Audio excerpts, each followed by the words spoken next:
Paolo. So I would really love to start. So again, first of all, welcome to all of you. I'm really glad to start this meeting for celebrating this World Industrial Design Day. Also because the industrial design was really, let's say, within the root of the Italian approach to design. And then, of course, many things changed, and I'm sure that we will discuss about it in the next minutes, let's say. But before starting, I really thanks a lot, Mr. Srinivasan, the president of World Design Organization. We as Accademia Unidee, we are members of WDO, of course. And we are really proud of being part of this incredible international network. So it's really a pleasure also to have you here and to listen from you a brief introduction. We thank a lot for this. Thank you, Michele. Dear Luisa, the immediate past president, and my dearest friend, Karl, great to see you, also Paolo and the others. It's indeed my privilege to be there in whatever little time that I'm able to spend with you. I'm very happy to be here with you on the World Industrial Design Day, which is a very unique and a special day for us. When in 1957, on June 29th, 6 educational members met together in UK, in London, to form what became a colossal global organization that is today called World Design Organization. For the past 60 years, we have been promoting and protecting the profession of industrial design across the globe.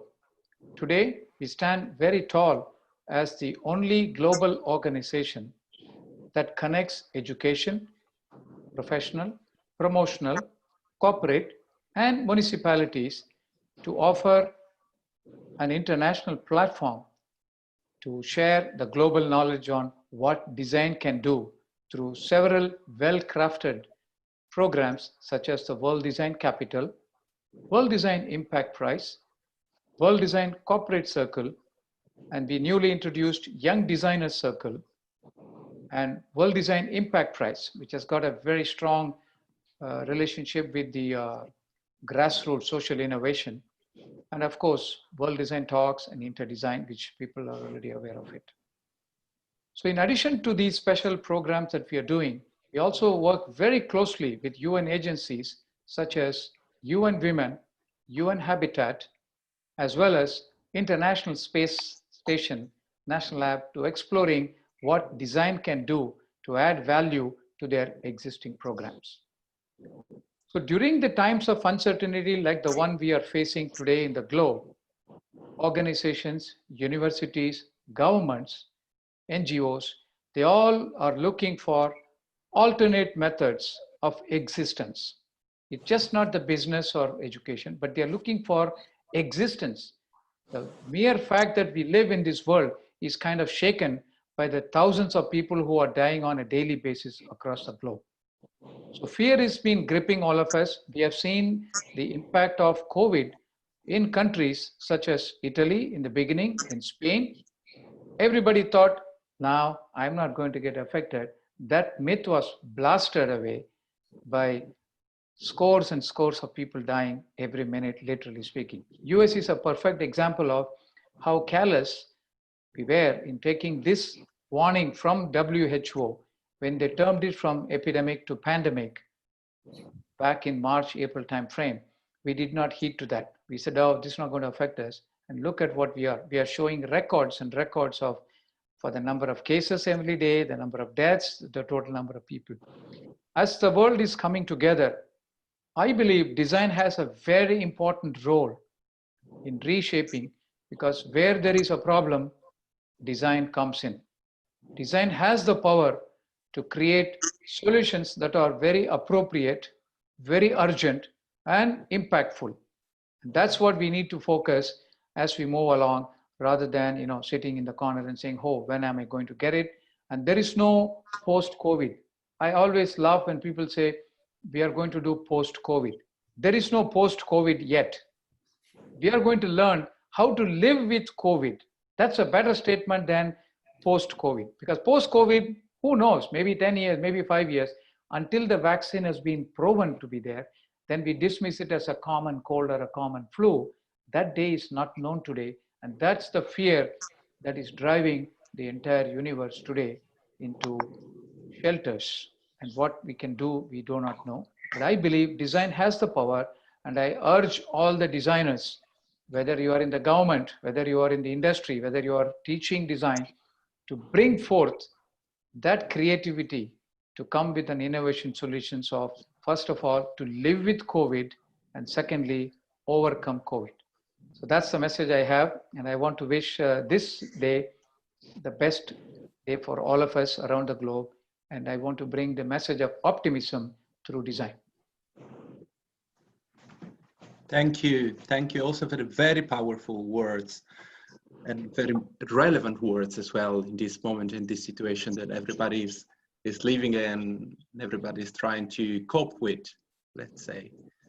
I want to start this this dialogue with a very short introduction to Accademia Unidee del Terzo Paradiso, which is our institution, which is member of WDO, and also to introduce our two panelists, Luisa Bocchietto and Karl.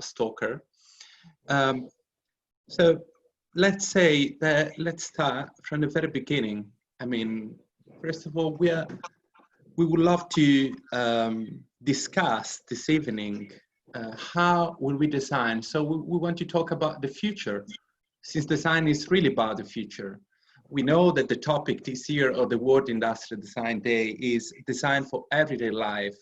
And we all know that everyday life is something that became really important since the beginning of the 80s, at least, when Michele wrote a book, an incredible book, describing the way the people is trying to define a new world through their everyday life, through tactics and strategies. So strategies were coming from, you know, top down, let's say, from the governance, from the policies, from the ideologies as well. And tactics instead is the way the people is acting in their everyday life, which is very banal, very simple, very superficial sometimes. But this everyday is actually so important for us, because we totally can say that everyday is the place where sustainability happens more than other places. And it's very interesting for us that actually Bruno Latour also was considering the everyday as well, not as a matter of fact, something that has done already, but as a matter of concern. And this is why design is so important for us to cope with the everyday. And yes, of course, we can also remember some incredible designers like Victor Papanek, to go a little bit in the past, designing for the real world, for instance. That was an incredible book in the 1971, but also very close to us with Ezio Manzini, also powerful story and research about making politics through the everyday. So the politics of the everyday is something we can really do. So in a way we can change. This is the message of Ezio Manzini, that everybody's a designer somehow. Everybody can design, may design. Designing is, from one side, as Mr. Srinivasan was mentioning, is finding a solutions, finding more than a solutions. But from the other side, so instead of starting only from problems, design also starts from urgencies, and design also starts from needs. So in a way, it opens up a lot of new opportunities and new visions also for the future. And this is also what we do in Accademia Unidee. Accademia Unidee is a place in Biella, in Piedmont, the north western part of Italy, in Biella, in an artistic foundation, a contemporary art foundation, which is Fondazione Pistoletto, foundation founded by contemporary artist Michelangelo Pistoletto in 1998. And Accademia Unidee, it's an arts academy for practicing sustainability through art and design. That's our core. That's what we do every day of the year since 20 years. And that's why we really work on the 17 goals of sustainability of the UN. And that's why we are also so special. We are an Academy of Arts and Design, but we are also more than an Academy of Arts and Design. First of all, because we have this huge collection of contemporary art and all the over by Michelangelo Pistoletto himself and Arte Povera. And we are connected with every practice of socially engaged art spread around the world, since we work on the social engagement of art and design. It's a special art academy and art and design academy because we give space. We totally believe in space, the space for yourself, but also the physical space for developing ideas. And we work together. We are based on a collaborative practice since the very beginning. We totally push the idea of working together as a powerful tool for imagining a new world more than working alone. And we are special also because we are international. We have almost 200 embassies spread all around the world, all working on this symbol. You know, this is the symbol of the third paradise. It's a project itself. Since from one side we have the first paradise, which is the nature, and then a second paradise, which is the human, the techniques, the artifacts. And we have to find a balance. And this idea of finding a balance is the very idea supporting every activity we do. And this is what we do. So for the next academic year, for instance, we have 4 bachelors. As you see, there is one dedicated to social engaged art, and then one dedicated to social innovation design, then media arts and social transformation, and sustainable fashion design. But we also have a postgraduate executive course that we do together with Polydesign, the consortium of the Polytechnic of Milan, working on design, creativity, and social practices. Since we always stay in between art and design, acting and thinking, tactics and strategies. And this is really part of our mission and of our core. So yes, today we are talking about how will we design, since during the pandemics and after the pandemics, what we are really focused on as a foundation and also as an academy is the future. And it's not a future which is very far, let's say, in time, but it's a future that starts right now. It starts from our practices. That's why we work on the idea of a new idea of democracy as well. And we call it demopraxis. So it's a democracy that we can act through practices. And actually, since all the world is now talking about pandemics, instead we can talk about a pan-demopraxis. So the answer we can give to the world as an arts and design foundation is basically working really together through practices. And the way we also want to discuss about the future and to practice about the future is trying to answer to these questions. So how will we design? So we'll discuss this together with Luisa Bocchietto. She's the former president of the World Design Organization. So she is also a very good architect and designer, since her experience is very wide. She really designed, let's say, from the spoon to the city, we would say, many years ago. But it's very interesting because Luisa also has a very interesting idea about industrial design. So yesterday is the World Industrial Design Day, but what is industrial today? And then we'll also discuss this issue, this big question, together with Professor Karl Stocker, is the head of the Institute of Design and Communication in Graz, in Austria. But it's something that is really important for me and for all of us since a few years, since Karl Stocker worked a lot on the idea of social design or social design. And he was also trying to find, let's say, a solution or a possible connection between social design and sustainability and future.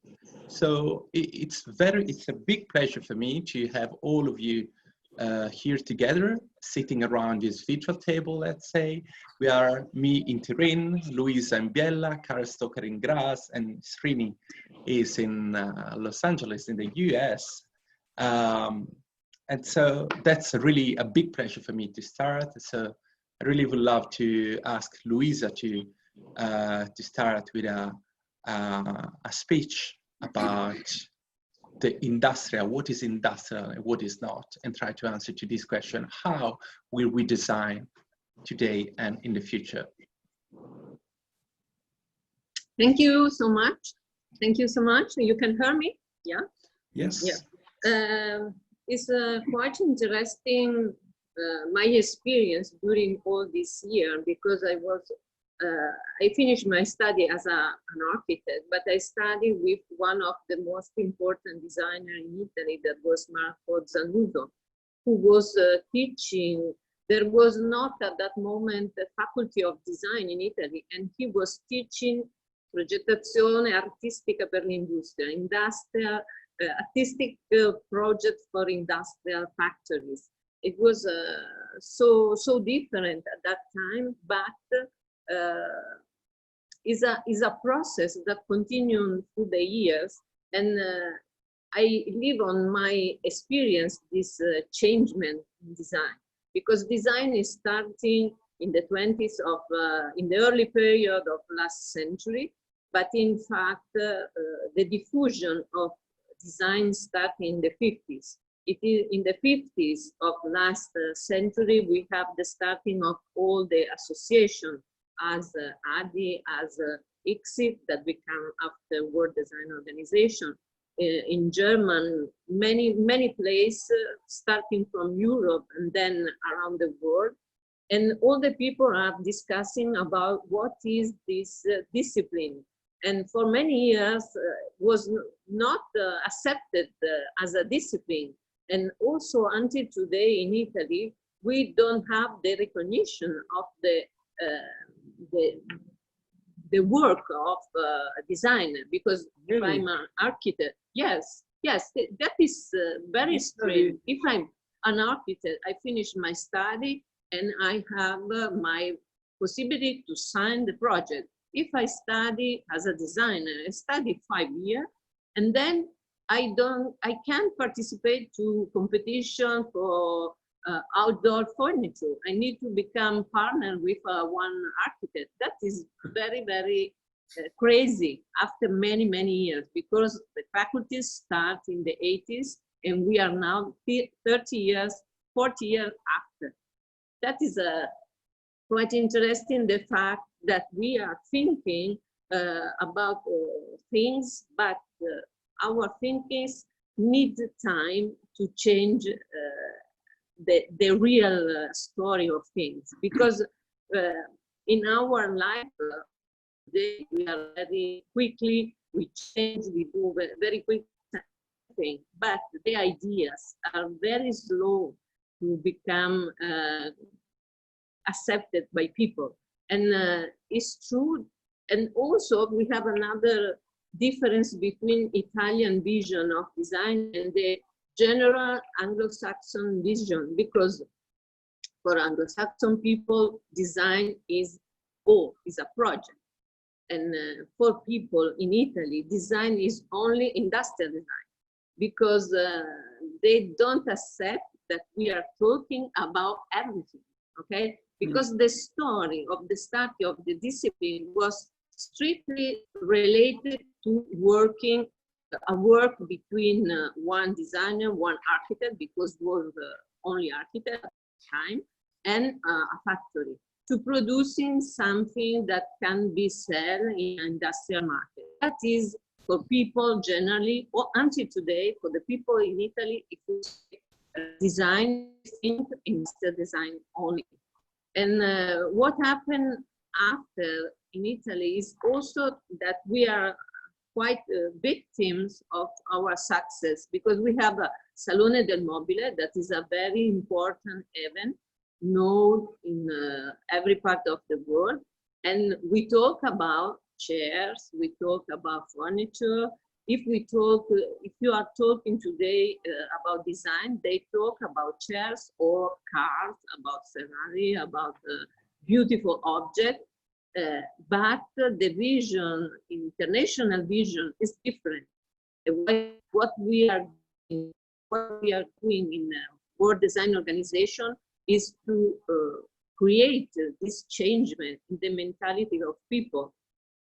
And this mentality is changed, is accepted everywhere, and in Italy it's not completely diffused, this information, because we continue to think about beautiful things.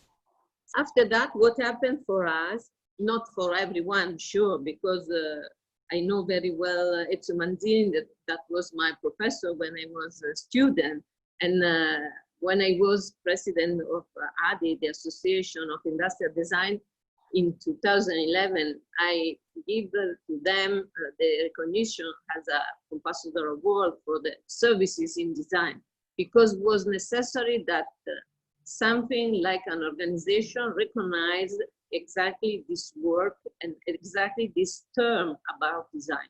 Because until this moment, it was a discipline discussed in an internal part of the faculty in Milano, from a little number of people around the world. But it's important to become a sort of recognized section of design.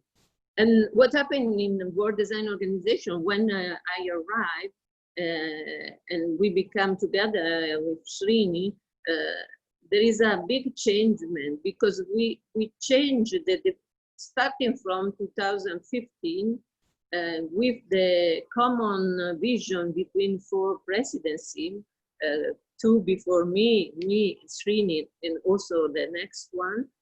We decided to change the name. It was not a formal decision. It's not only a name, but we want to change the vision of design. And we started to discuss about the name, and the name changed from ICSID, International Council of Society of Industrial Design, and the industrial was present in the title of the organization, and we changed in World Design Organization, and the word industrial disappeared. It was not simple, because we had a lot of professionals, a lot of passionate designers that don't want to lose this word industrial, because it's part of their life, it's part of their work. And but finally, we discussed a lot, and then we decided to change.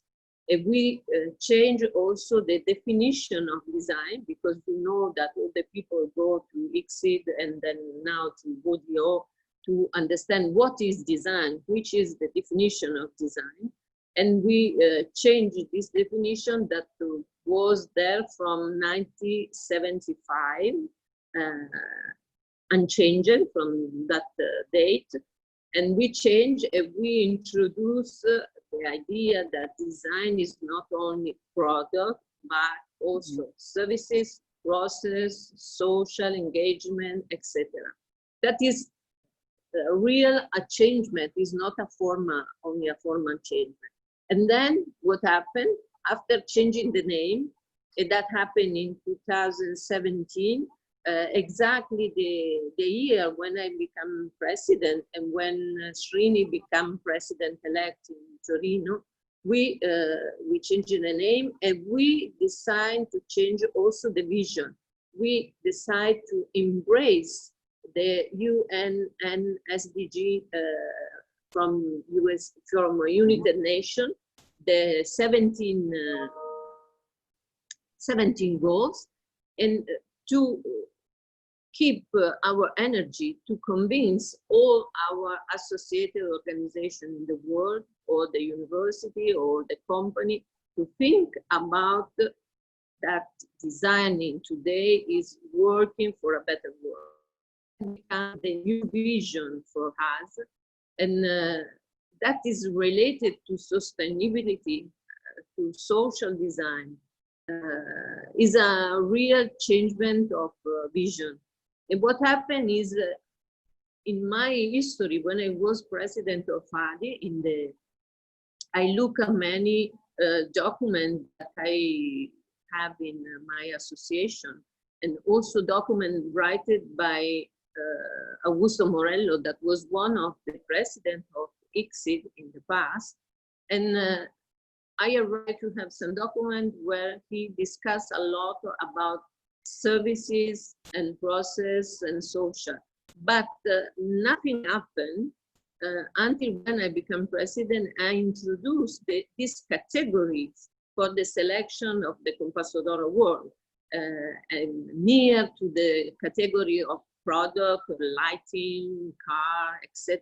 I introduced exactly the category of services in design, social design, and design for materials. That was a changement, because it was to say, these are real categories than where we can work. And after that, I invited people that worked and presented projects on this category to receive an award from the President of the Republic in Italy. And it was the opportunity to say, this is design. It's not only a product, it's not only a chair, it's not only, but it's a social engagement, services, etc. And when we embraced in 2017 the UN SDG goal, for me was normal, because it was exactly the vision that I had from many years. And this is for me the criteria today to evaluate every design project. Not only the beauty, not only the form, that was the past, but sure, we continue to judge beauty and form, but we need to have sustainability in a process that created that product. And also, we are not discussing only about product, but also about more immaterial projects. It seems a strategical project for cities, strategical project for institutions, and that was the reason that I invest a lot of energy to convince my colleagues, and then the assembly in India, in Hyderabad in November, when we decided to change our constitution in the organization, to accept cities as an associated part of world design organization. And for me, it was in reality from the spoon to the cities to arrive to say, okay, cities are part of design, because the future is in the cities, smart cities, services, citizen, social project for creating best solution for people. That was my story, and I want to say thanks to World Design Organization for giving me the possibility to have this experience and to know a lot of people that become friends over the work, not only colleagues, and we continue to promote that idea. And I think the last experience of COVID give to all of us the sensation that we was talking about correct things for the future, for design, and for the people. Thanks for the moment. Thank you, Luisa. And there are already few elements I would love to discuss, but maybe we can do it later. Since I'm really happy, of course, that you are talking about cities, since you know I'm an urbanist, but it's not because of the professional of being an urbanist, but it's about the concern. Again, it's the fact that we can consider the cities as the place where to act. This is something very interesting. And also, of course, we should discuss what a city is today, since everybody is living spread around the world. But yes, we're not working only we're not designing only like pens or objects or products. Yeah. And also another element which is super interesting is the fact that you are kind of combining aesthetics and ethics. In Unidee Academy, we work since many years on this idea of combining ethics and aesthetics. And this is really something we really think that it is the very point of design today. So how to put together ethics and aesthetics. But yes, maybe also Professor Stoker can also tell us something about these connections and starting from if you like, I could add on, and I have a really short presentation. I share my screen, but I don't want to show all the presentation, but just some photos. Can you see it? Yes. Yes. And I start with this. Yeah. I found this bench in Detroit in the US. And, you know, I'm not an industrial designer for my education. I'm a historian, and I've worked a lot with the society, yeah, when I was a young guy and did my research projects. And when I found this 4 or 5 years ago in Detroit, I thought, this is really this social design, yeah? It's social design. That means that they don't want homeless people to stay there. Yeah? It's just for people to sit there, and only in summer because it's a metal. Of course, it looks cool, and it's really cool. Yeah? And it's cool because if you sit there in winter, you will freeze. Yeah? And the most important is that they don't want homeless people to stay there to lie on it. And I say this is very bad design, yeah, from my kind of view. Yeah. I found very helpful this German philosopher Gernot Böhme, and that deals what Luisa just said. Yeah, the connection between ethics and aesthetics. And you know, when you, like me, are coming from society research, for a really long time, I did not recognize the power of aesthetics. And you know, I think since the new century, it really, wow, yeah, everything is aesthetic.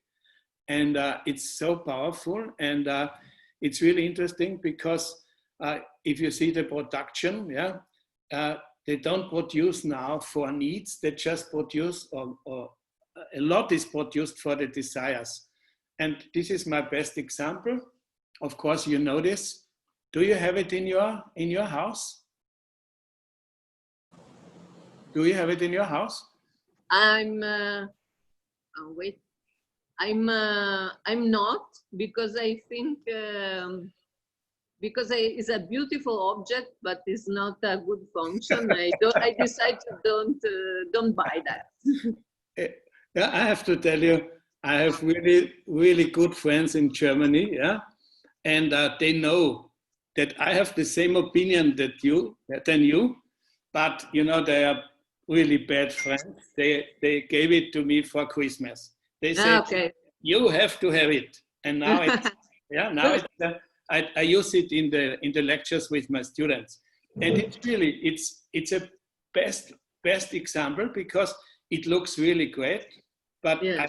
I wouldn't press the citron or orange juice. I use made from metal, and I bought it with about six euros in a shop. Yeah, and this I use a brown one for many years. I continue to buy another if I destroy. Yeah. But this shows really the power of aesthetics, yeah, because aesthetics is much more important than the content. And you can also see this in politics. You don't know what is left, what is right. You know, it's all like if the politician have a nice teeth and he smiles, people vote him. Yeah. And Yes. because you have to be nice. That's I would say this is the aesthetic. Yeah. But and I'd go to the next. But we have this guy many years ago. You said the name before, Viktor Papanek. Yeah. Origin Austrian, and in 1971 wrote this book about design for the real world. Michele announced it, and of course in that time, yeah, many people were, the designers even said, go away, yeah. What you are doing, it's a pity, it's not design, it doesn't look cool, yeah. And they had much fun with his radio made of the tin can. But I said, this is a fantastic design. And in the meantime, it's really that many designers, yeah, are on these routes, and they want to be part with supporting grassroots initiatives, yeah. And they want to contribute to the improvement of the world, yeah. 50 years ago, they said, we don't want this kind of design. We want to have cool design, but now it's really a big change. And, you know, this doesn't look very nice, but this is a good example for social design. It's a bench in the city of Dortmund in Germany. It's just 3 kilometers from the center, and it's in a kind of hospital for old people who stay there when they cannot stay alone at home. Yeah? And if one of the people from the hospital wants to go to the city, he just have to sit on this bench, and everybody of the community around knows he wants to go to the city, and they take him, yeah, for free. It's just, this really is a nice symbol for what social design can be. Or this, yeah, this is in Montreal, I like those. Or this is also in Montreal, this is in Graz, it's a really nice bench. Yeah? This is from Puebla in Mexico. And now social design is really, I think it's normal, yeah? It starts to be normal. You have all these different possibilities to name it, very different disciplines, but they're all together in thinking on social issues and also on sustainability. But to end up, my problem a little bit is the idea of Caritas. Yeah, of course I like the Caritas. I think you also have it in Italy, and I saw it in many cities.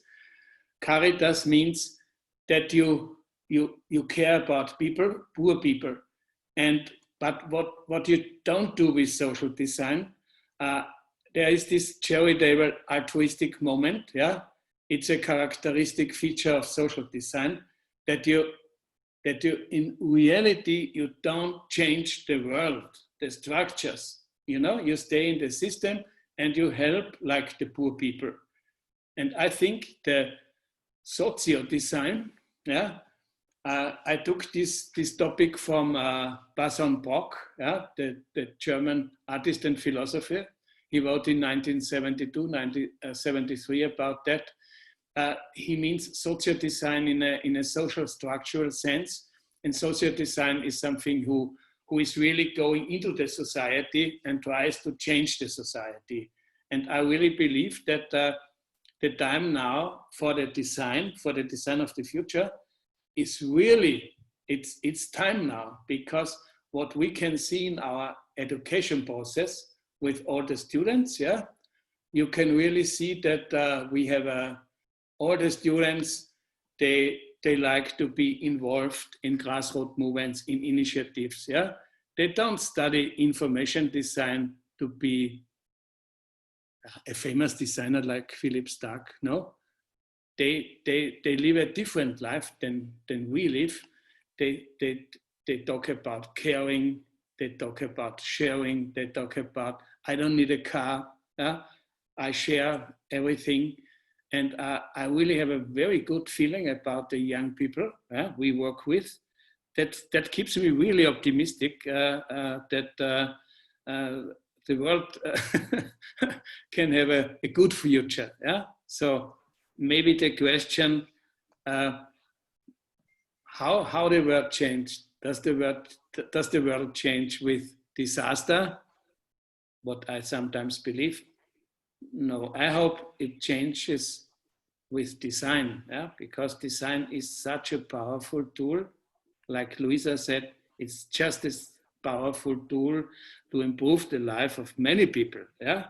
And I think this is where we have the direction, where the designers and the design have to go.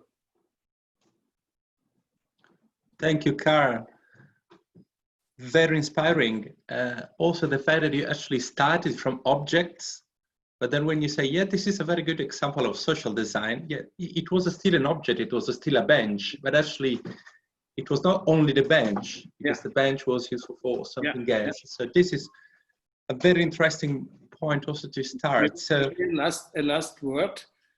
We discuss a lot what a designer can do, and we say the most important is that a designer have to do research about the problem he wants to solve.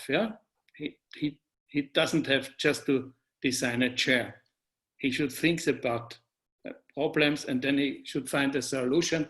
And the first step is to do research.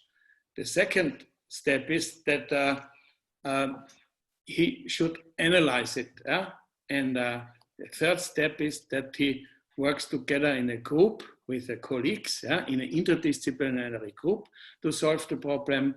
And the next step is that the visualization is the most important, because I think maybe this is because I'm head of an institute of communication and design, information design, and not an industrial designer. I sometimes believe that the century for the industrial design was in the 20th century. And I think information design is really important now, because it deals with data and with the non-objects, like the language, typography, with usability, with interaction. And I think this is such a powerful tool for communication and to communicate different possibilities to people.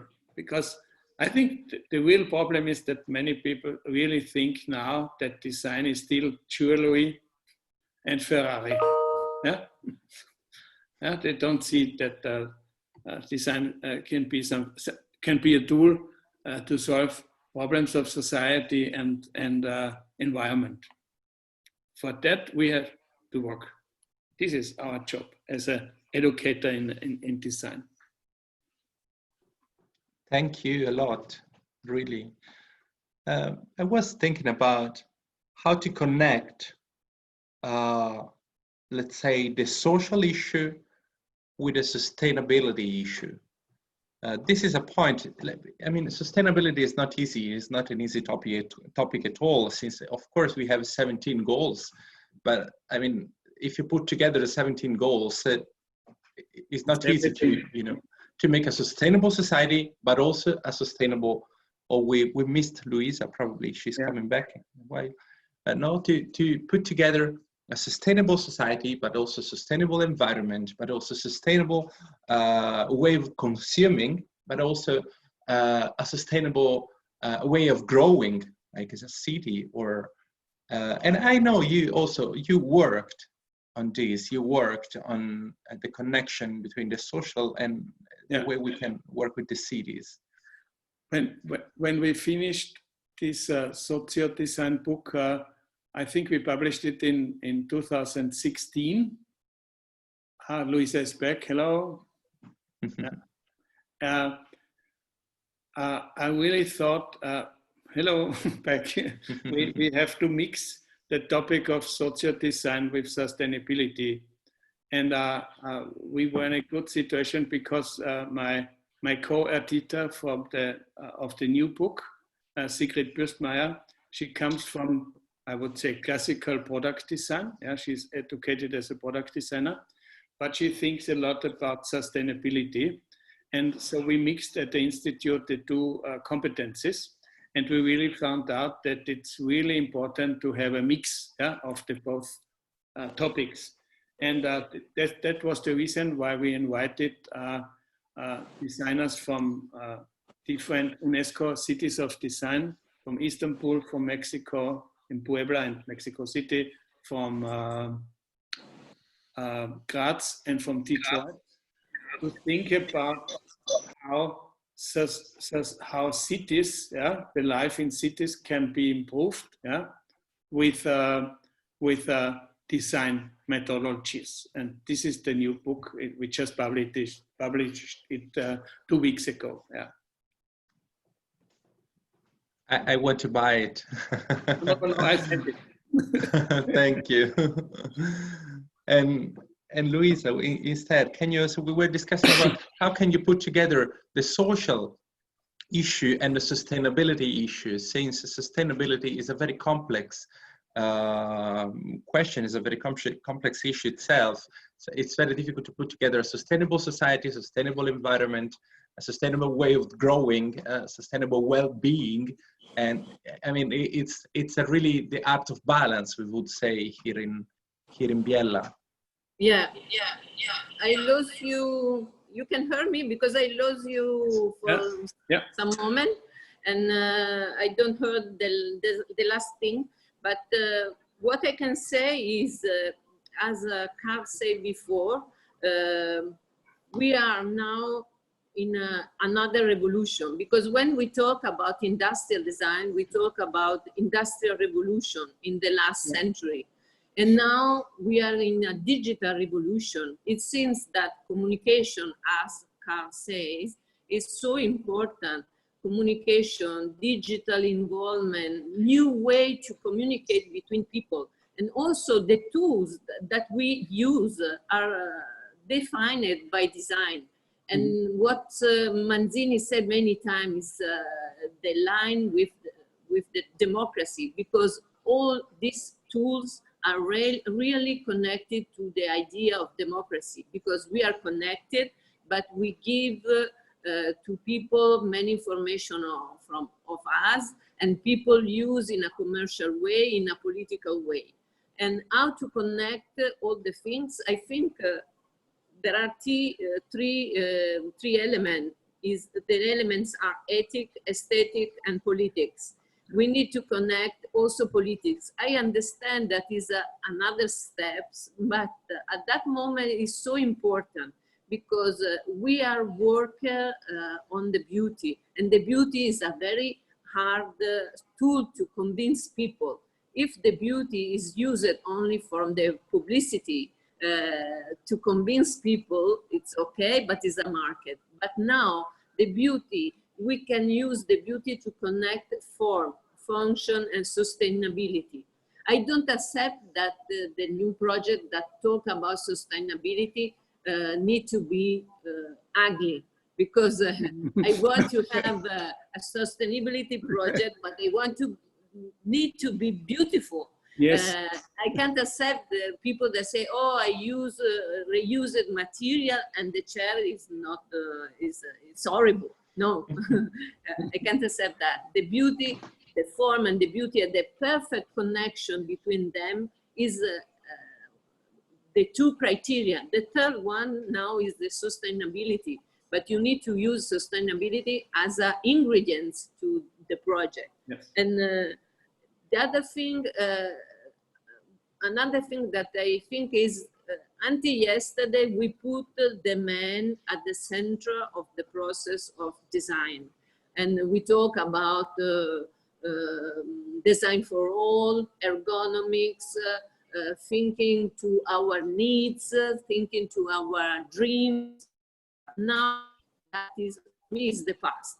Today, the center is the planet.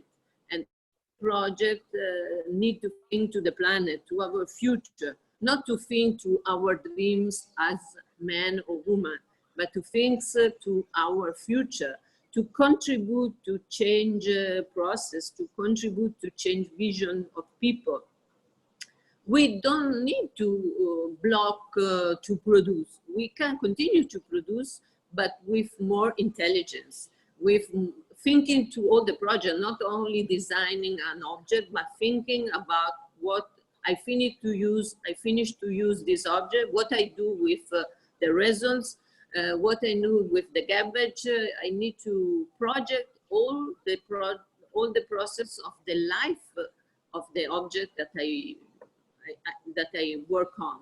And that message need to arrive to designers, need to arrive to students, need to arrive to companies, and sustainability become a third criteria that you need to use to judge a good design. And politics is important because we need to arrive not only to suggest the path to political people, but to arrive to give more indication, give more, be part of this decision. And designer, when we say working in social design, I think we need to work in collaboration with other professionals and try to have a new solution for the city, involving people, involving needs, creating new things, reducing consumption of material. There is a lot of work of designer, because designers are afraid about the fact if we are talking about sustainability, we can produce beautiful objects or we lose opportunity of work. No, it's not like that. We have a lot of things to do. It's Yes. interesting because it's also very much connected with what you were saying before regarding Böhme.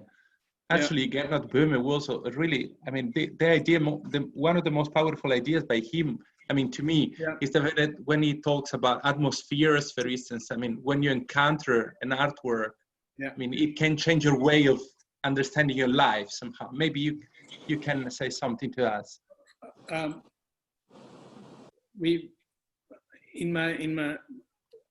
In my second study program, I'm head of exhibition design, and we work a lot with this topic scenography, and I found very inspiring what Böhme wrote about these aesthetics, and the atmospheres,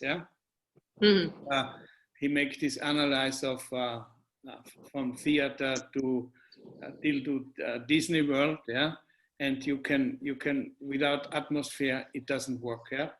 In politics you can also see it. It's atmosphere. They sometimes say it's emotion, but maybe it's more atmosphere.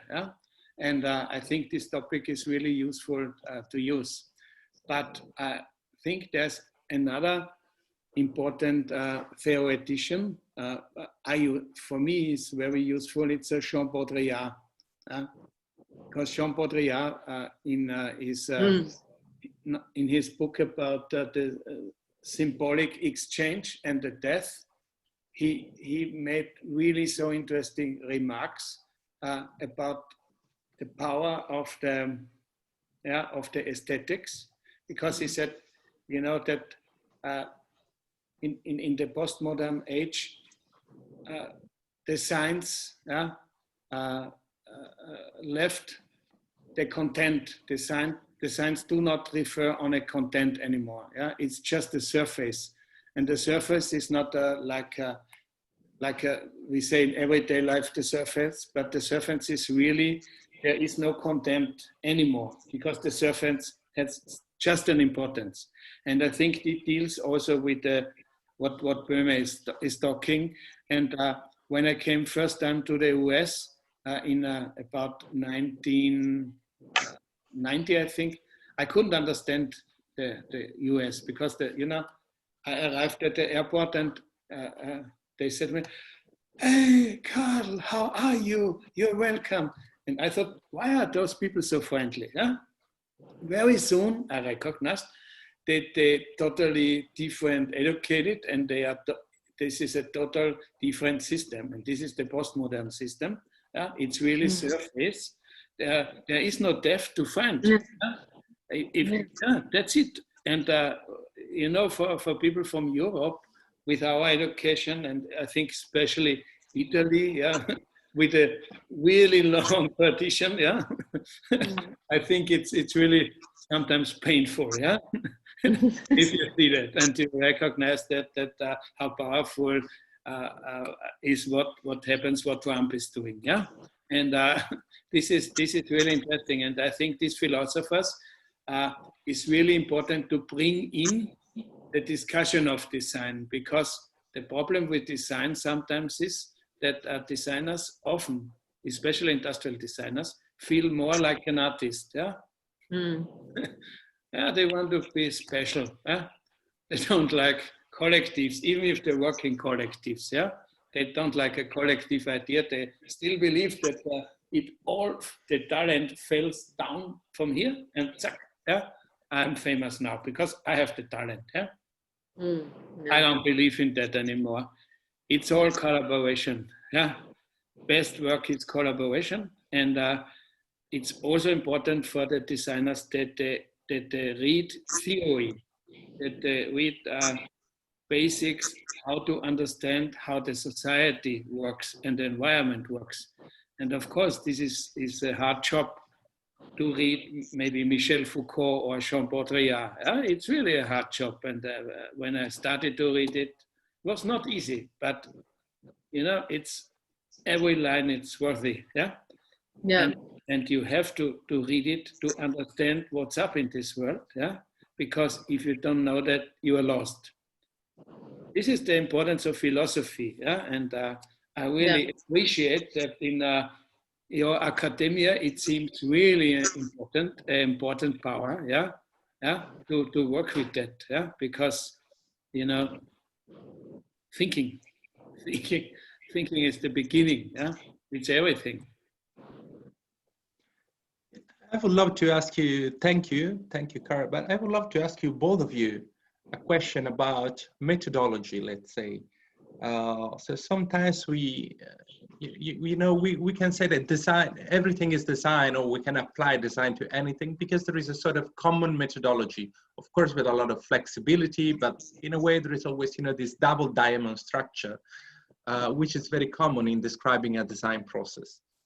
But what I think, so ideate, analyze, ideate, and blah, blah, blah, to the prototyping and so on, which is a very flexible methodology, so it's not that strict.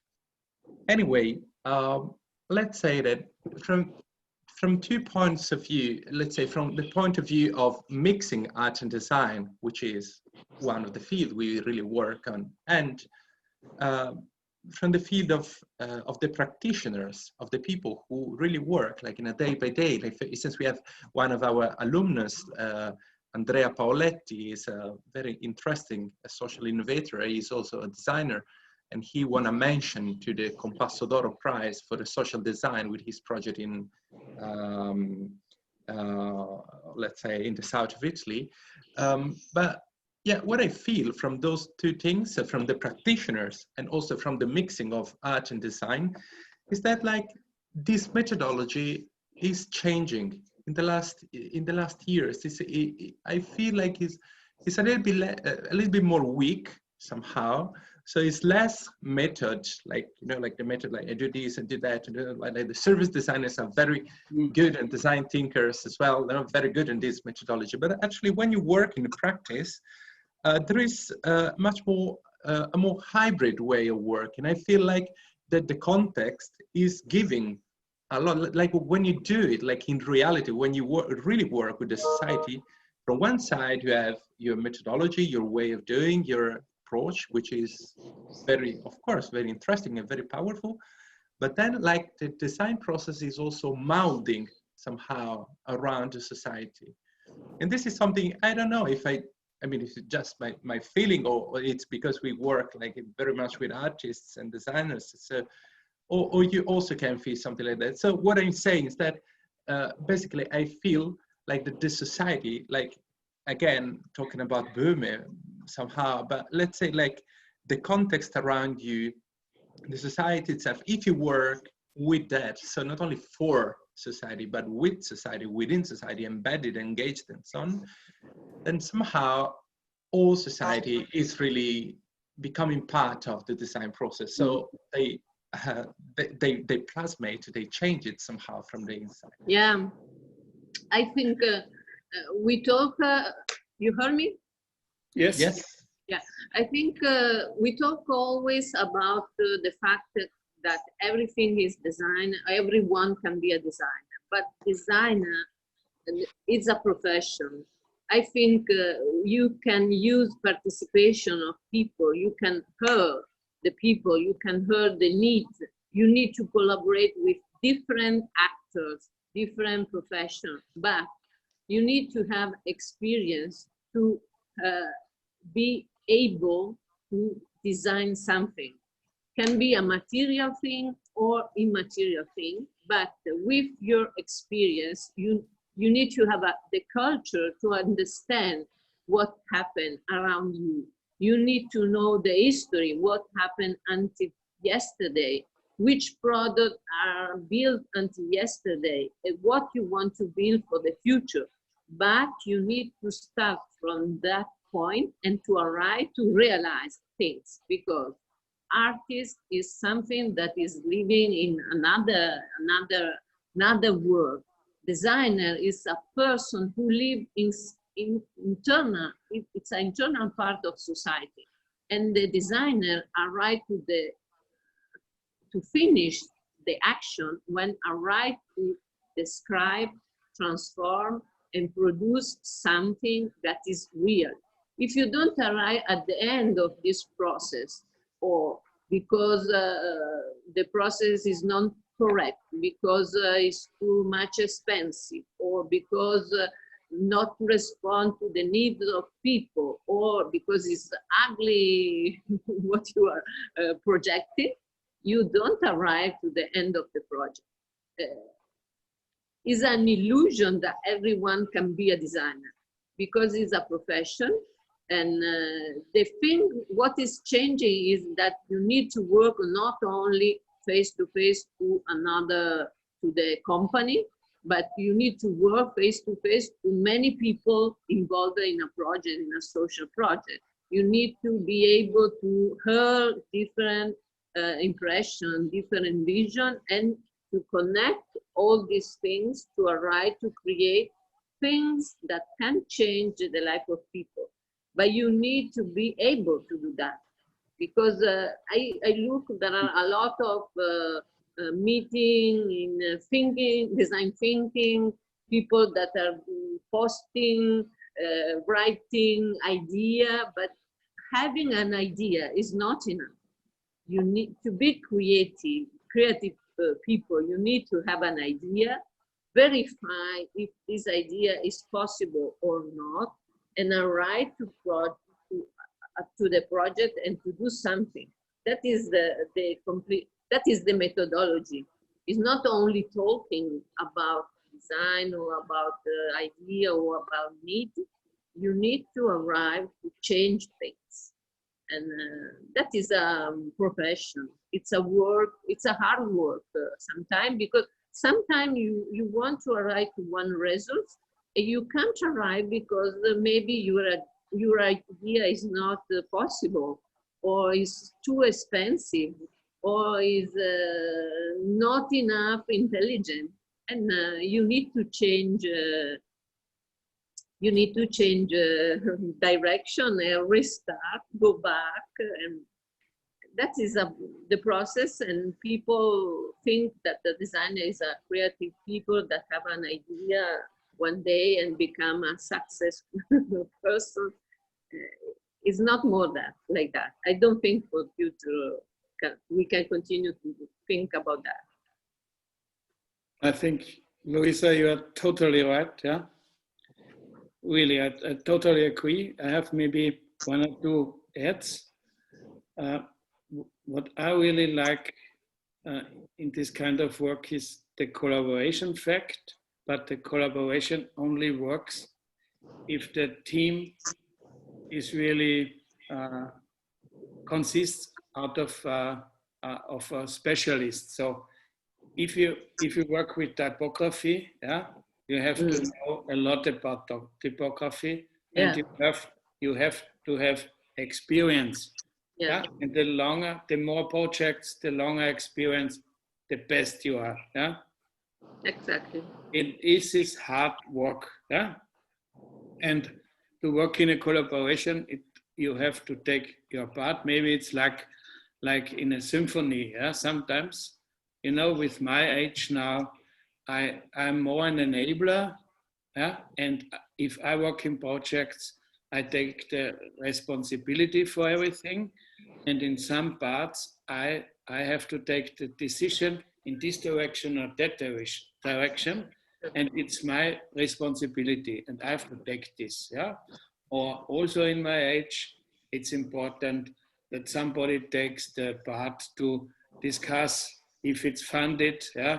To discuss with the politicians who pay it, to tell them you can't do nothing. Yeah. You don't have influence in the content of the project. Yeah. This is my job. Yeah. And this I can do because I have a certain age, and I know what I can do, and that's important that you know that. The most problem in work is if you work with people, and maybe this is something like more a problem of men. Sometimes men would like to be exactly that what they are not. Yeah? Like you work as a historian and you are really good in empiric, yeah? But I must be a theoretician, no? And it doesn't work. Yeah. So to find their place and to deal with that and to work in the collaboration, it's so important. But it's all developing, and you have to be you have to have a free mind to deal with that, yeah? Because sometimes it's not really easy, yeah, to deal with that. And because I come from the society research, I sometimes think, okay, design thinking, yeah, these 5 steps. You could also use it for just society, yeah, like in a community, yeah. Yeah. And the question is it design or is it not design?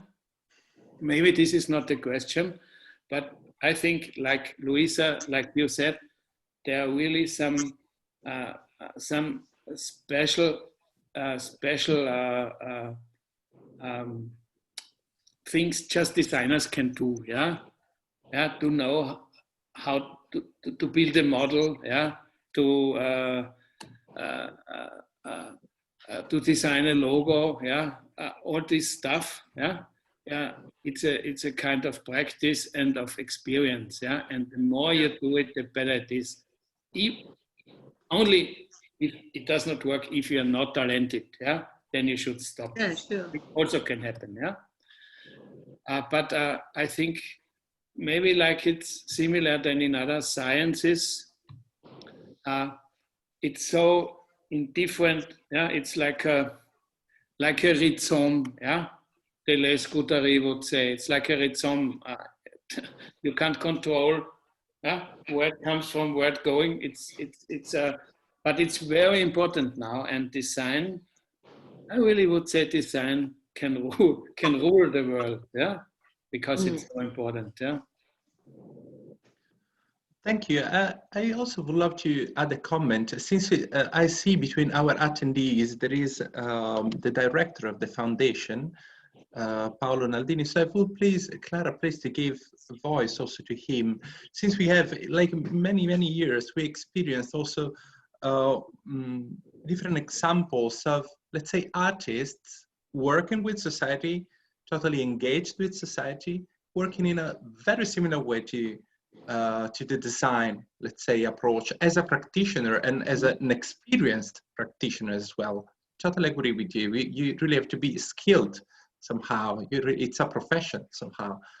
But there is for sure there is something that Paolo can add to this, because this will add a lot to this conversation. Thank you very much, Michele. And I listened carefully with great interest to both our speakers' interventions. I would like to clarify our experience by tackling the issue in this way. If the relation or the difference between art and design. It depends on the circulation of the work that you intend. So if the artist, like in the late 20th century and most of the late 19th century and most of the 20th century have done, they circulate their work in a specific environment, that is the art system, then their work is totally accomplished. There is nothing missing. There is nothing that has to be yet brought to new dimension. It is not only the idea, it's a totally, perfectly accomplished work. And it is not just an idea, whereas sometimes in the contextual art, it also is just an idea. But in most of the cases, the work itself is totally concluded, even if it doesn't become a product to be industrialized or used by thousands of people.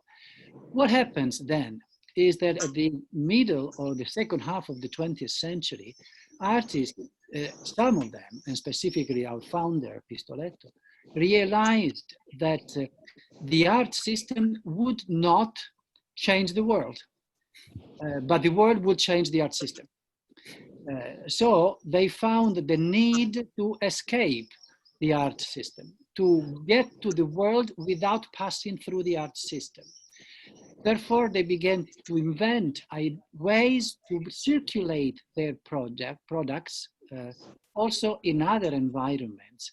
In that case, these environments ask or demand for completion by asking for impact, not only on the imaginary, not only within the art system. So when an artist, like the mentors that we invite to our academy, want to tackle the issue of homelessness, they will not simply put up murals to sell it within the art system, but they will put up houses. They will put up roofs for the ones who don't have roofs. So in this case, the circulation of the artwork demanded the impact of the artwork itself, and the artists became collaboratively designing solutions for the problem that they just don't want to simply denounce. It is not just to show what the world is, because that is a long established function that did not suffice anymore, but it's time to intervene into it. Okay, so I am perfectly aware that this notion is yet a niche. The vast majority of the artists still look at the art system as the only commissioner of theirs, whereas it is time that the artists realize that there is a giant work for them, but it is not only for them. It is the same work that they will collaboratively tackle and redesign the world outside of the art system, within each of any other systems. So in this realm, and I conclude, we realized in the last 20 years that we joined vision and even sometimes methodologies with designers. To the extent, for example, now when we are working with Polytechnic of Milan, we are sharing a wonderful experience of a master program based exactly on social practice and adding value to organizations. We realize that most of our students and our professors, they can either be coming from the art walk of life or the design walk of life, but they both are perfectly aware that the world needs their design as an impact. It's not just the art system, nor is it the academic system, nor is it the engineering technology system. It is the world itself as a wide environment, ecosystem. Okay, that's it. Just wanted to add that to your comments that I totally agree upon. Thank you. It was really relevant and really connected also with all these issues. Can you maybe add something, Karl or Luisa? Very quickly, I think the one thing important is collaboration. Another thing is be sure about each profession that is different, and to have a consciousness of limits of each one competencies. And the third is the responsibility that all we have in front of the future. It's a way to work with more responsibility, more humility, and be able to give our competences to common projects. It's not simple because artists or designers want to be the first one, the most visible, but that is it's the goal for the future. We don't need more people as Stark. I love Stark, but we need people that can have a responsibility in mind and be able to convince people to change the way of producing, way of designing, way of living, because we need quickly solution on that. Yeah, and I think really that this, I would say, ethic aspect is really important. Yeah, I think it's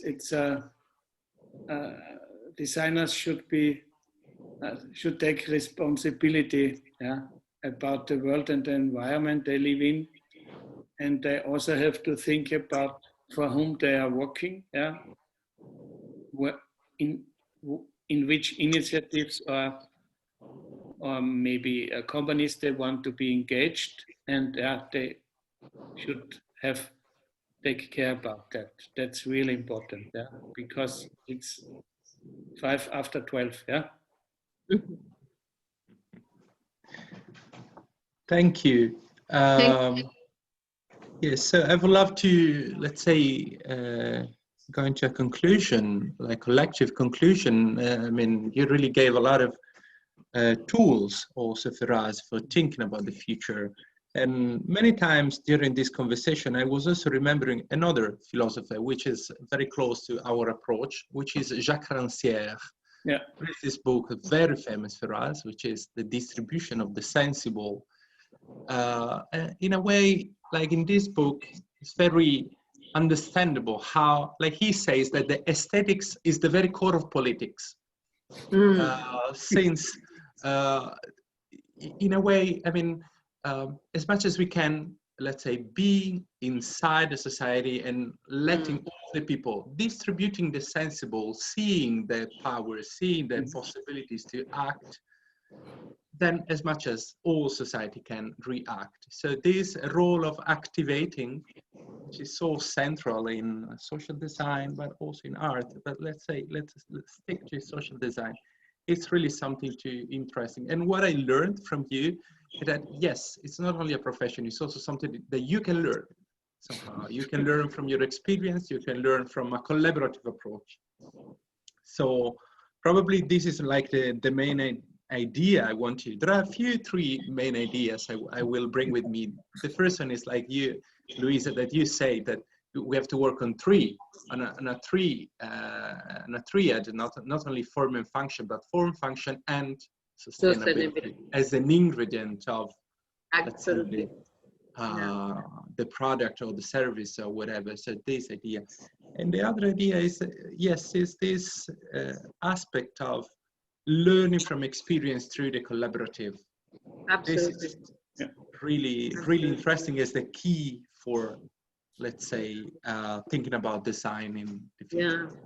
And for the final, I want to say one thing that said to me one friend is politics is the best form of art. And I think finally, if you want to change the world, you need to think as a political, because you need to manage path of people, and designer as artists can contribute a lot in that.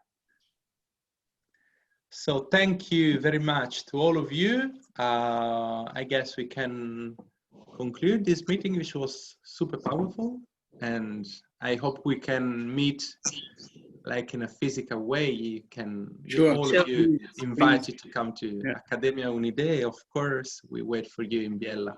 Luisa is lives very close to us, but I hope also you, Karl, can come as soon as possible. I would love and we can come to Graz. Thank you for invitation. Okay. Thank you. Have a Thank nice evening. Bye. Bye. Bye. Thank you. Grazie, grazie Michele. Thank you very much. Grazie. Bye.